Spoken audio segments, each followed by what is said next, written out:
Bem-vindo a mais um vídeo da Presença do Alto. Meu nome é Rafaela e a ideia deste canal é trazer para você um conteúdo católico que te ajude a crescer pelo menos um pouquinho na fé. E no vídeo de hoje nós vamos começar a falar sobre os 10 mandamentos. Eu tive essa ideia de falar um pouco sobre eles, então nós vamos fazer um vídeo para cada um dos 10 mandamentos. Eu estou usando como referência o Catecismo da Igreja Católica, que eu espero que todo mundo conheça, que é esse pequeno livrinho amarelo aqui, que todo mundo deveria ter em casa, né? Todos os que se dizem católicos deveriam conhecer bem esse livro. E eu vou deixar o link dele aqui na descrição, caso você ainda não tenha e se interesse em adquirir para conhecer mais um pouco sobre a fé católica. Aqui você vai encontrar todas as respostas para suas dúvidas de acordo com o que diz a igreja. Então, é a fonte mais segura que a gente pode ter. Então, vamos começar com o primeiro mandamento, amar a Deus sobre todas as coisas. Amarás o Senhor teu Deus de todo o coração, toda a tua alma e todo o teu entendimento. É assim que Jesus resume os deveres do homem para com Deus. Então está escrito, ao Senhor teu Deus adorarás e só a Ele prestarás culto. Esse é o primeiro pedido que Deus faz a nós, que a gente o acolha e o adore. Então é aqui nesse mandamento que se fala a respeito do pecado da idolatria. Mas a gente não pode pensar que esse mandamento se resume apenas a isso, a não ter outros deuses. Ele é muito mais do que isso, ele é um mandamento muito mais complexo do que se imagina. E se a gente conhecesse esse mandamento com profundidade, com certeza a gente conseguiria seguir todos os 10 mandamentos que Deus nos deixou com muito mais facilidade. Esse mandamento é a base de todos os outros. Veja só, a revelação da vocação e da verdade do homem está diretamente relacionado à revelação de Deus. E o que isso significa? Isso significa que o homem deve manifestar a Deus agindo em conformidade com a sua criação. É ser a imagem e semelhança de Deus verdadeiramente, não só de forma física, mas nos seus atos. Eu vejo isso da seguinte forma: quando uma mãe, um pai olham para o seu filhinho pequenininho, eles se alegram em ver naquele bebezinho traços seus. A mãe se alegra em ver o seu filho e perceber o quanto ele parece com ela. O pai sente a mesma coisa. Como é bonitinho, como é agradável, como aquece o nosso coração. E Deus, sendo nosso pai, ele se sente assim também. Ele quer ver na gente seus traços mais profundos. Só que para isso a gente não pode esquecer que Deus é amor. Deus é a fonte do amor verdadeiro. Então, é isso que a gente tem que fazer para agir em conformidade com a sua criação. Transmitir esse bem, esse amor verdadeiro que é o próprio Deus. É amando que nós nos tornamos verdadeiramente imagem e semelhança de Deus de uma maneira mais profunda, de uma maneira mais completa. E é dentro desse capítulo do primeiro mandamento que o catecismo nos fala a respeito das 3 virtudes cardeais, fé, esperança e caridade. Afinal de contas, Deus é imutável. Desde sempre, para sempre, Ele é sempre o mesmo, sempre o sumo bem, sempre o perfeito amor. Então, a partir disso, nós temos que ter fé nele, nós temos que ter em Deus a plena confiança, aceitando todas as suas palavras. E já que Ele é infinitamente inclinado a fazer o bem, em quem mais a gente pode colocar a nossa esperança senão nele? E se Deus é o sumo bem, como deixar de amá-lo? E a partir daí nós temos as explicações dessas 3 virtudes. E a primeira virtude que ele fala é a respeito da fé. São Paulo já dizia a respeito da obediência da fé. A nossa vida moral é pautada pela fé em Deus. Afinal de contas, todas as imoralidades, elas provêm da desobediência a Deus. Então é nosso dever conhecer a Deus, crer nele e dar o seu testemunho. E um testemunho não apenas em palavras, mas o nosso testemunho de vida, a partir das nossas atitudes. Então é nesse primeiro mandamento que nós somos chamados a guardar a nossa fé, a vigiar com prudência e sabedoria, rejeitando tudo aquilo que se opõe à fé. E veja, existem várias maneiras de se pecar contra a fé. Então o primeiro jeito de negar a fé é através da dúvida voluntária, que é quando a pessoa negligencia ou nega as verdades de fé deixadas por Deus. E ela é diferente da dúvida involuntária, que é quando a pessoa ela tem algumas hesitações e ela não se empenha em ir atrás para conhecer aquilo, para ir atrás da verdade que Deus deixou. E se essa dúvida for deliberadamente cultivada, ela pode levar à cegueira do espírito. Eu lembro que uma vez eu escutei uma moça falando que ela não gostava de aprender mais sobre a fé, sobre a igreja, sobre o que Deus nos fala, porque cada vez que a gente aprende mais, a gente tem que se comprometer mais. Então o caminho vai ficando mais difícil. E eu lembro dela falando disso com orgulho, como se ela fosse muito esperta. Eu não procuro nada porque quanto mais a gente sabe, mais difícil fica. Mais a gente vai descobrindo que as coisas são erradas, que as coisas são pecado. E o caminho vai ficando cada vez mais estreito. Então, é uma dúvida é uma pessoa que está deliberadamente cultivando a dúvida. Ela não se importa em aprender mais, ela não quer conhecer a Deus. Então, isso é um pecado contra a fé. A pessoa pensa que está sendo muito esperta, mas na verdade ela está cometendo um pecado grave contra o primeiro mandamento. Então, a gente tem que fazer tudo que está ao nosso alcance para conhecer o que Deus quer de nós, para conhecer quem é Deus e o que Ele nos pede. Então, aqui também entra a heresia, que é quando um batizado nega as verdades de fé. E também o cisma, que é quando a pessoa recusa sujeitar-se ao Papa e à Igreja. E a próxima virtude é a virtude da esperança. Sejamos sinceros, a gente não consegue responder ao chamado divino, ao amor divino pelas nossas próprias forças. Então nós precisamos da graça de Deus para isso. A gente só consegue cumprir os mandamentos com a graça de Deus. E nisso consiste o esperar nele. Assim como também é a esperança aguardar a bênção divina e a visão beatífica de Deus. Então, a esperança também é sonhar com o céu. Saber que esse é o nosso fim último. Mas também é a esperança temer ofender a Deus e esperar o seu castigo. 2 pecados contra a esperança são o desespero e a presunção. O desespero significa que a pessoa já não espera mais em Deus, ela já não tem mais confiança de que o Deus vai ajudá-la a chegar no céu. Então ela confia só em si mesma. Ela pensa que Deus é apenas justiça e esquece que Ele também é bondade e misericórdia. E a presunção é quando a pessoa espera se salvar sem a ajuda de Deus. Ela acha que ela vai ser salva apenas porque ela é muito boazinha, porque ela é muito especial, ou quando ela julga que vai se salvar mesmo sem ter conversão, que é aquela pessoa que joga tudo para cima da misericórdia de Deus. Então ela continua pecando, continua no caminho errado, mas Deus é misericordioso. Então isso também é presunção. E a gente não pode esquecer que é um pecado contra a esperança em Deus. E a terceira virtude, que é a caridade. Caridade é amor. Então a gente corresponde ao amor de Deus amando-o acima de tudo e de todas as criaturas. E como que a gente peca contra o amor? É quando a gente recusa aceitar o amor de Deus, quando a gente menospreza a ação de Deus nas nossas vidas, quando a gente nega o poder de Deus. Existe também a ingratidão, que faz com que a gente não retribua o amor de Deus amando-o mutuamente. Outra forma de pecar contra a caridade é através da tibieza, que é aquela mornidão. É a pessoa que está ali mais ou menos, acha que fazendo o mínimo já está bom, ela não se esforça em crescer no amor. Ela não aceita entrar nesse dinamismo. E com isso ela acaba sendo também negligente. Vai empurrando com a barriga. Aqui também a gente pode listar a assídia, que é a preguiça espiritual, que é capaz até de recusar a alegria que vem de Deus. Essa preguiça espiritual, ela faz a pessoa chegar num ponto em que ela chega a ter terror ao bem divino. Ela vai cegando a pessoa, deixando ela presa só aqui a esse mundo. E por fim, o ódio a Deus, que vem do orgulho. A pessoa nega que Deus é amor. Ela nega as suas obras, ela nega a sua força, ela nega a sua bondade. Então ela acusa Deus de ser aquele que proíbe os pecados e inflige penas. É aquela pessoa que fala assim, que tudo que é gostoso não pode. Então, ela não ama Deus por conta das suas proibições. Ela não consegue compreender que as proibições de Deus são para o nosso bem. Que o pecado, além de ele nos levar à morte, a morte eterna, ele acaba com a gente ainda nessa vida. Então aquela pessoa que acha que Deus é só um chato, ela peca contra a caridade. Então veja, essas virtudes, elas vivificam a nossa fé, elas alinham a nossa moral. E a caridade faz com que a gente dê a Deus tudo aquilo que a sua justiça o exige. E as virtudes da religião nos ajudam a ter essa atitude para com Deus. Então vamos falar um pouco sobre quais são os atos dessas virtudes da religião. O primeiro delas é a adoração. Adorar a Deus é reconhecê-lo como Deus, entender que nós somos criaturas e que como criatura nós não somos nada. Deus pode tudo, nós não podemos nada. Deus é tudo, nós somos nada. A gente só existe por conta de Deus. Tudo de bom que a gente tem é porque Deus nos deu.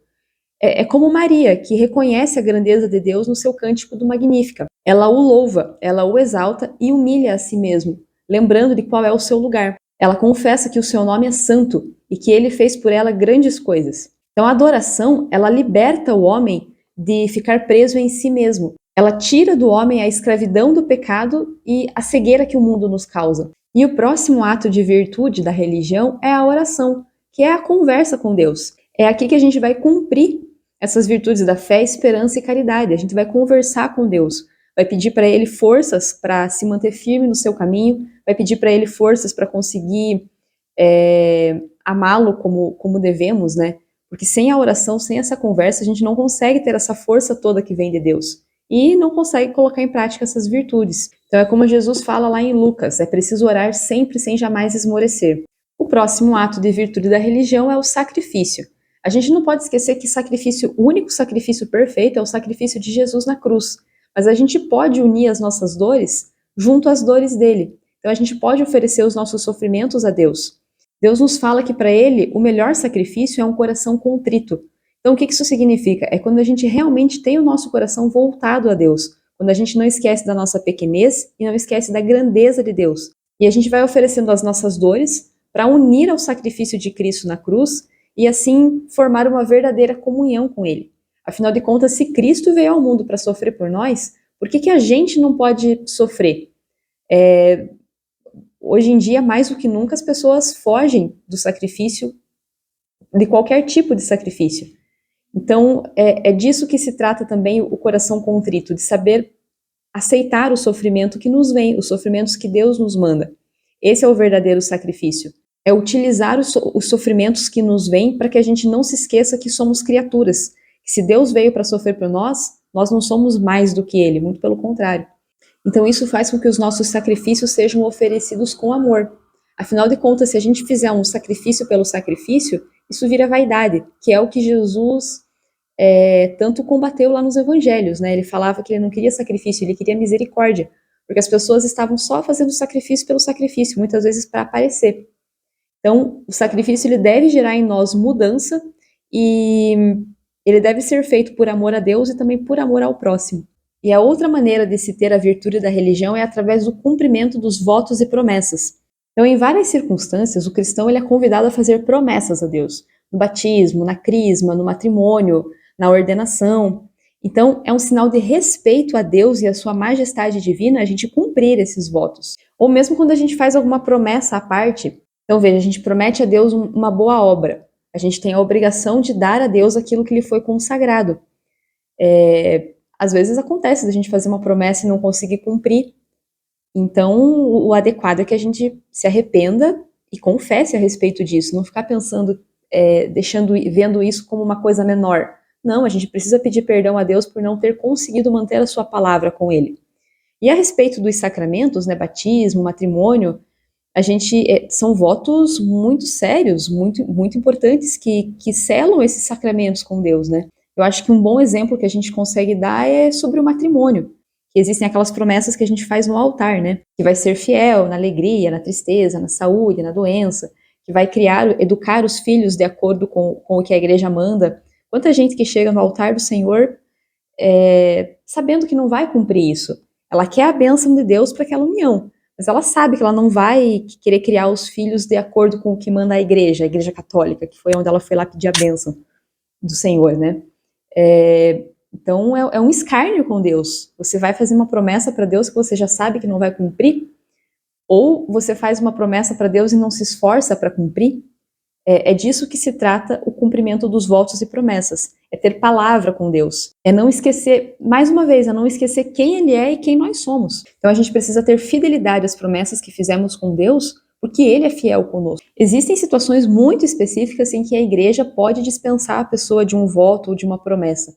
Mas são casos muito à parte e que para a pessoa ser liberada, ela precisa conversar com o padre e ver certinho qual que é o caso. Então, para você ver como é algo muito sério, né? Para você receber essa dispensa, você precisa ter o consentimento de um sacerdote. E aqui eu acho bonito porque tem um tópico falando apenas sobre a liberdade religiosa. Então, a igreja nos exorta que, a respeito de outras visões de fé, a gente precisa ter amor, prudência e paciência. Então, tem gente que ama muito a fé católica ou acabou de se converter e pensa que pode chegar nos outros metendo o pé na porta, querendo converter os outros na marra a qualquer custo. Isso não é certo. Fere o amor ao próximo, fere essa questão da paciência.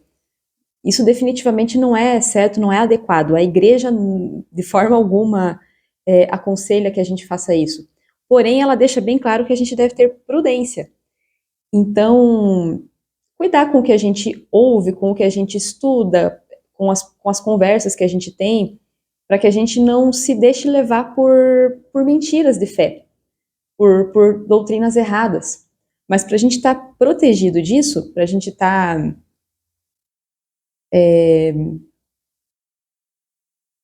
Para a gente ser mais cuidadoso, para a gente poder manter essa prudência, a gente deve conhecer a nossa fé, para saber o que é certo e o que é errado, a gente deve conhecer a Deus, e isso a gente só vai conseguir fazer indo atrás de saber o que Deus, o que a igreja ensina, e orando, rezando, tendo intimidade com Deus, conhecendo Ele verdadeiramente. Então não é saber só a teoria do que se manda, do que a igreja diz, mas conhecer ao próprio Deus, fazer esse esforço para ter relacionamento com Ele. Então eu achei interessante, eu vou ler como que está certinho a frase aqui no Catecismo. É o parágrafo 2104. Ele fala assim, que nós devemos tratar com amor, prudência e paciência os homens que vivem no erro ou na ignorância acerca da fé. Então, não vamos perder de vista nenhuma dessas três palavras, amor e paciência, porém também prudência. E é também aqui dentro do primeiro mandamento que fala que nós devemos evangelizar sem cessar. E é muito naquele espírito de São Francisco, pregue o evangelho, se necessário use palavras. Nem todo mundo é chamado a pregar o evangelho através da fala, através da pregação, através da música. Porém, todos nós somos chamados a pregar o evangelho através das nossas atitudes. Então, nós temos o dever de respeitar a todos, mas através do nosso testemunho de vida, despertar no outro a vontade pelo bem, pelo amor, despertar a curiosidade em conhecer a verdade. Nós cristãos somos chamados a ser luz do mundo, e esse chamado ele está intimamente ligado ao primeiro mandamento, que é amar a Deus sobre todas as coisas. Afinal de contas, quem o ama sobre todas as coisas consegue no seu dia a dia dar testemunho desse amor. Então aqui vamos ao terceiro tópico desse mandamento. Não terás outros deuses diante de mim. Então é o primeiro mandamento que nos proíbe a prestar culto a outros deuses que não o Senhor. Então não é, e é bom deixar claro que aqui não é simplesmente a pessoa construir uma imagem de gesso, de madeira, do que quer que seja, de um Deus falso, e se ajoelhar perante ele, fazer pedidos diante dele. Mas é muito mais profundo do que isso. Veja só, a superstição também é um pecado de idolatria. A superstição é um desvio do sentimento religioso. Então ela afeta o culto a Deus, ela afeta a confiança em Deus, ela afeta o entendimento que a gente tem de Deus. É quando a gente dá uma importância demasiada a algumas práticas, a gente entende que são práticas mágicas. E é possível fazer isso de formas pagãs, mas também é possível fazer isso dentro da igreja, com elementos religiosos. Então a gente precisa tomar muito cuidado com essa questão da superstição. Então, às vezes, a gente faz isso com coisas legítimas. Por exemplo, um terço. É legítimo ter um terço. É legítimo rezar o terço. Aliás, devemos fazer isso. Mas tem pessoas que acham que aquele objeto, por si só, vai trazer proteção. O escapulário. Quanta gente que acha que só por carregar o escapulário ela já está protegida. E não é disso que se trata. O escapulário é um sinal de devoção. Ele deve lembrar a pessoa que ela está a serviço de Nossa Senhora. Então as pessoas confundem muito o significado das coisas, dando a elas importâncias mágicas. Então a pessoa ela coloca a sua fé na matéria, no objeto daquilo. E isso pode valer inclusive para a oração. A pessoa vê a oração como um objeto mágico. Ela acha que aquela repetição de palavras vai fazer com que Deus age do jeito que ela quer. Ela esquece que a oração ela não é só um emaranhado de palavras que você joga para Deus, joga para o universo, sei lá. Mas você precisa ter a disposição interior daquilo que você está falando, daquilo que você está pedindo, daquela conversa que você está tendo com Deus. Mesmo os sinais sacramentais, a água benta, uma bênção, o carregar o terço, o uso do escapulário, tudo isso sem as disposições interiores levam a pessoa a cair no pecado da superstição. E o próximo problema, o próximo pecado é a idolatria. Então é aqui que se proíbe o politeísmo. Então a gente não pode acreditar em outro Deus, em outros deuses, senão Deus. Então, como Deus nos fala lá nas Sagradas Escrituras, ídolos de ouro e de prata, obras das mãos dos homens, os quais têm boca e não falam, têm olhos e não veem. Esses ídolos vãos tornam as pessoas vãos. Como eles serão os que o fabricaram, e quem quer que ponha neles a sua fé? Deus, pelo contrário, é o Deus vivo. É Ele quem faz viver e é Ele quem intervém na história. Então, a maneira mais óbvia da idolatria é a respeito do criar imagens, ir atrás de falsos deuses, né? Ir atrás de falsos deuses materializados. Só que a idolatria, esses falsos deuses, eles não necessariamente têm a ver apenas com o paganismo. A idolatria ela é uma tentação constante da fé. Veja só, a idolatria é você querer colocar algo ou alguém no lugar de Deus. Então, quantas pessoas são acusadas do pecado da idolatria porque colocam a sua opinião acima de Deus? Que foi, na verdade, o que Lúcifer fez. Ele quis se colocar no lugar de Deus. Ele achou que a opinião dele era maior do que a opinião, do que a verdade de Deus, né? Não é nem a opinião de Deus, é a verdade de Deus. E quanta gente hoje que não faz isso? Quanta gente que a gente conhece que tem medo de ter uma imagem de Nossa Senhora em casa porque pensa que isso é pecado, mas não vê que a arrogância, o orgulho são pecado. Você colocar a sua opinião acima da verdade de Deus é pecado da idolatria. Então é engraçado de ver como essa questão da idolatria deixou as pessoas num patamar muito raso. Elas acham que isso se resume apenas a imagens. Então, tanto que é por isso que nós, católicos, somos acusados de idolatria.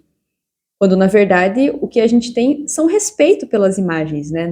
Ninguém em sã consciência acha que aquela imagem de gesso é a própria Nossa Senhora, é o próprio Jesus. Ninguém acha isso. Então, uma veneração respeitosa. Então, quando a gente vê aquela imagem, a gente se lembra da pessoa a quem ela se refere. É como as fotografias que a gente tem em casa. Se a pessoa é idólatra porque tem uma imagem, porque tem um quadro do Sagrado Coração de Jesus, então ela também é idólatra porque tem uma foto da mãe falecida na parede de casa. Falecida ou viva, tanto faz. E hoje em dia todo mundo tem foto em casa, né? Acho que ninguém é contra isso. Então, vamos nos atentar a isso. Colocar o mundo no lugar de Deus é idolatria. Colocar a opinião de outra pessoa, colocar uma outra pessoa no lugar de Deus também é idolatria. Que ama pai e mãe acima de mim não é digno de mim. Colocar o dinheiro à frente de Deus também é idolatria. Então veja que realmente essa é uma tentação frequente na vida da gente. Às vezes a pessoa não tem a tentação de entrar numa seita pagã, idolatrar uma imagem de um Deus falso. Mas a tentação do dinheiro bate na nossa porta todo dia. A tentação de escutar o que o mundo fala e colocar o mundo acima de Deus bate a nossa porta todo dia. Então a gente precisa estar o tempo todo vigilante com essa questão do que a gente coloca no lugar de Deus, né? Será que Deus realmente está em primeiro lugar nas nossas vidas? Será que a gente o ama mesmo acima de todas as coisas? Ou será que a gente prefere a nossa opinião acima da verdade de Deus? Aliás, uma outra tentação que eu esqueci de mencionar aqui, que é uma idolatria, é o hedonismo. É a pessoa que está o tempo todo buscando prazer, prazer, prazer, prazer. Então, o prazer na vida da pessoa ocupou o lugar de Deus. Ela se acha tão importante, tão especial, que ela só quer alegria. Ela se acha importante demais, se dá mais importância do que deve. Ela só quer coisas agradáveis. E isso também é uma forma de idolatria. Então, no dia de hoje, olha como a gente é visitado por essa tentação o tempo todo. É rede social, é comida gostosa, fácil, à mão o tempo todo. É uma música agradável. O problema não é a música agradável, mas quantas músicas que são agradáveis, mas são imorais. Então, quantas vezes a gente deixa de rezar, fica longos períodos sem rezar, porque está cansado, porque está com preguiça. Tudo isso é busca por prazer, prazer constante, prazer imediato. Então, acho que o aviso que fica aqui é que a gente precisa estar o tempo todo muito atento, porque o pecado da idolatria está o tempo todo batendo na nossa porta. Só que como a gente não vai em busca de saber o que ele realmente significa, a gente não identifica. Eu achei interessante porque esse capítulo da idolatria, aqui no Catecismo, ele encerra falando que o idólatra é aquele que coloca sua noção de Deus em qualquer coisa que não é Deus. Então, o bezerro de ouro que fizeram lá no Êxodo, uma imagem de um animal para adorar, é o pecado da idolatria. Eles colocaram aquele bezerro no lugar de Deus. Mas a pessoa pode pegar uma cadeira e colocar no lugar de Deus. Ela pode pôr a confiança dela em qualquer coisa, inclusive em coisas imateriais. Então, olha só que interessante. O mandamento de adorar o único Senhor simplifica o homem e o livra de uma dispersão infinita. Então, tem gente que fala que Deus é egoísta, que Deus, porque Deus quer todo mundo só para Ele, o adulando o tempo todo. É porque se a gente não foca só nele, a gente não tem como ser feliz, a gente não tem como... o único caminho certo é Deus. E a gente é bobo, a gente vai se perdendo por qualquer coisinha. Então, o fato de Deus querer a adoração só para Ele é mais uma representação do grande amor que ele tem pra gente, é mais uma prova do grande e infinito amor que ele tem por nós. E a respeito dessa questão das imagens, eu acho que é válido lembrar que o mesmo Deus que condenou o bezerro de ouro lá no deserto, em Êxodo, mandou construir uma serpente de bronze para que o povo fosse curado das picadas de cobra. Essa serpente de bronze é uma prefiguração da figura de Cristo, mas também é um animal que Deus mandou fazer em material humano, em bronze. Então veja que muito mais do que o simples objeto é a representação que se tem. Então a gente tem que tomar cuidado com esse argumento raso de que ter uma imagem em casa, seja uma imagem de gesso, seja um quadro, seja um vitral, isso é idolatria, porque não é. É muito mais profundo, muito mais perigoso do que se imagina. Então a gente tem que estar muito centrado na nossa fé, conhecendo aquilo que a igreja fala, conhecendo as escrituras e dando a devida interpretação a elas. E essa interpretação correta só vai vir através da Igreja Católica. Então, por isso que é muito interessante você conhecer o catecismo. Lendo ele, você começa a ter muito mais argumentos, muito mais artifícios para viver verdadeiramente essa fé e para não cair em qualquer cilada quando as pessoas chegam falando mentiras. E o próximo pecado que o catecismo nos fala é a respeito da adivinhação e da magia. Então, você sabe que tem gente que tem uma curiosidade doentia a respeito do futuro. E as pessoas, é muito comum, as pessoas vão atrás de qualquer tipo de adivinhação, tarô, horóscopo, leitura de mão, tudo isso é pecado contra o primeiro mandamento. Então, a atitude correta de um cristão é entregar o seu futuro a Deus com confiança, não ficar querendo saber o que ele preparou pra gente lá na frente. Essa curiosidade mórbida que as pessoas têm, nada mais é do que isso, falta de confiança. Elas querem saber o que vai acontecer lá no futuro para já ir se resolvendo desde já, ou para tentar impedir que aquilo aconteça, ou para já ajustar os caminhos para que eles sejam os mais fáceis, né, o possível. Então, adivinhação e magia são falta de confiança no amor de Deus, no poder de Deus também, né? Então aqui eu vou ler uma passagem que eu achei interessante no Catecismo, porque ele vai citando algumas coisas que entram como o pecado de adivinhação. A consulta aos horóscopos, a astrologia, a quiromancia, a interpretação de presságios e de sorte, fenômenos de visão, recurso a médiuns, escondem uma vontade de poder sobre o tempo, sobre a história e finalmente sobre os homens, ao mesmo tempo que um desejo de ganhar para si poderes ocultos. Então, é exatamente isso, não é só uma falta de confiança, mas é uma vontade de tomar o lugar de Deus. Então, de uma forma ou de outra, é uma vontade de querer tomar o lugar de Deus. Você quer saber mais do que é da sua conta, você quer ter poderes ocultos, você quer ser poderoso. Então, essas práticas contradizem o amor e o temor que a gente deve exclusivamente a Deus.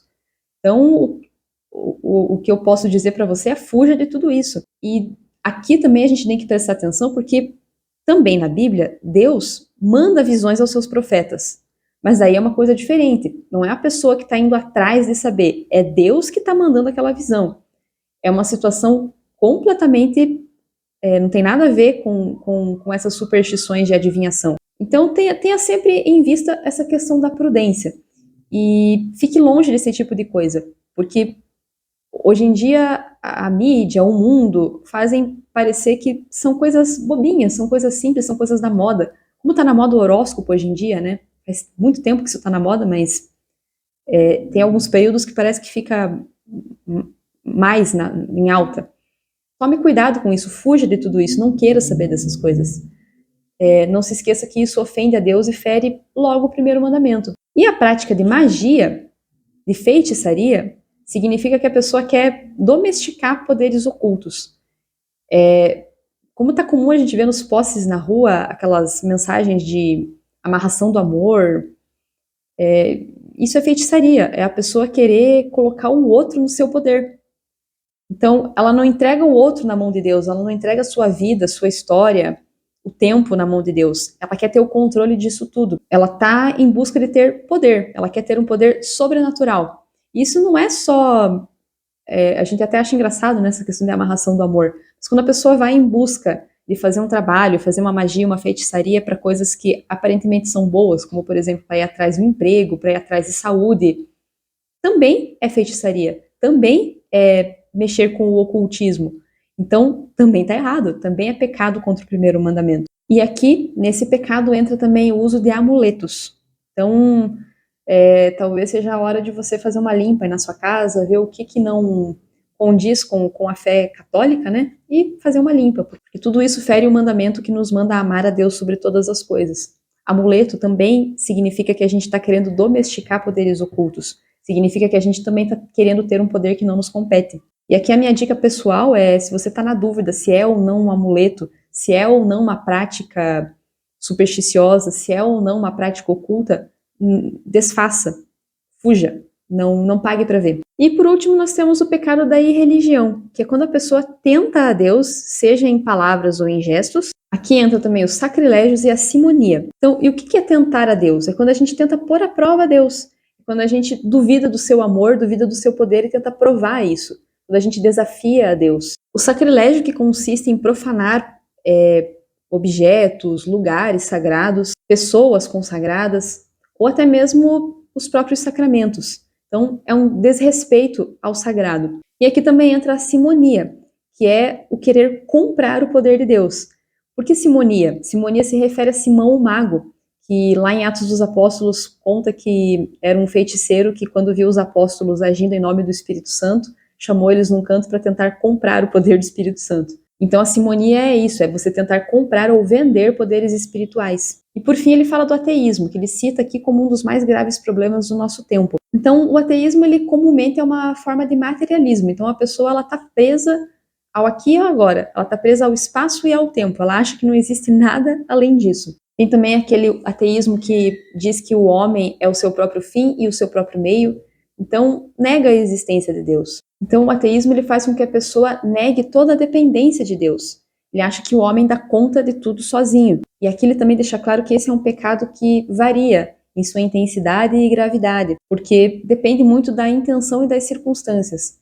Muitas vezes, o maior culpado do ateísmo de uma pessoa são os próprios crentes, que não evangelizaram essa pessoa, não ensinaram a ela quem é Deus, ou até deram um contra-testemunho. Então isso não tira a culpa da pessoa, mas a diminui um pouco. Então, como aqui o catecismo termina esse capítulo do primeiro mandamento falando sobre a veneração às imagens, então eu vou encerrar falando mais um pouquinho sobre isso também, até porque é algo que nos gera muita dúvida. Então ele deixa bem claro aqui que o uso cristão das imagens não é contrário ao primeiro mandamento. Afinal de contas, a honra prestada à imagem, ela leva a pessoa a quem essa imagem representa. Então, quando a pessoa tem uma imagem do Sagrado Coração de Jesus em casa, ela não está venerando, ela não está adorando aquele pedaço de gesso. Então, ela usa aquela imagem para recordar de Jesus. Ela usa aquela imagem apenas para se aproximar dele, para que a sua imaginação trabalhe melhor na hora da oração. Então, é interessante porque a última frase aqui fala o seguinte: ora, o movimento que se dirige à imagem, enquanto tal, não termina nela, mas tende para a realidade na qual é a imagem. Então, a imagem só serve para que a gente se lembre do sagrado, para que a gente se lembre de Deus e facilite a nossa comunicação com Deus. Então, eu gosto muito dessa relação com as fotos. A gente tem em casa foto dos nossos familiares, dos amigos, das pessoas que nos são queridas, fotos que nos lembram momentos que nos foram preciosos. Então, as imagens são isso, elas nos lembram a realidade do céu, elas nos lembram esses amigos que já estão no céu intercedendo por nós. Santa Teresinha, Santo Antônio, são amigos. E as imagens nos lembram esses amigos. Então, a gente não presta culto à imagem. A imagem, ela só nos lembra dessa realidade divina. Então, esse foi o vídeo de hoje. Eu espero que você tenha gostado de conhecer um pouco mais sobre o primeiro mandamento e que tenha ficado curioso para conhecer mais sobre os próximos mandamentos que eu vou trazer para vocês nas próximas semanas. Então, a ideia é que a gente possa conhecer mais a Deus, porque assim a gente vai conseguir amá-lo a cada dia mais. E eu espero que você tenha gostado desse vídeo e que esse conteúdo possa ter te ajudado a buscar um pouquinho mais as coisas do alto. Até mais!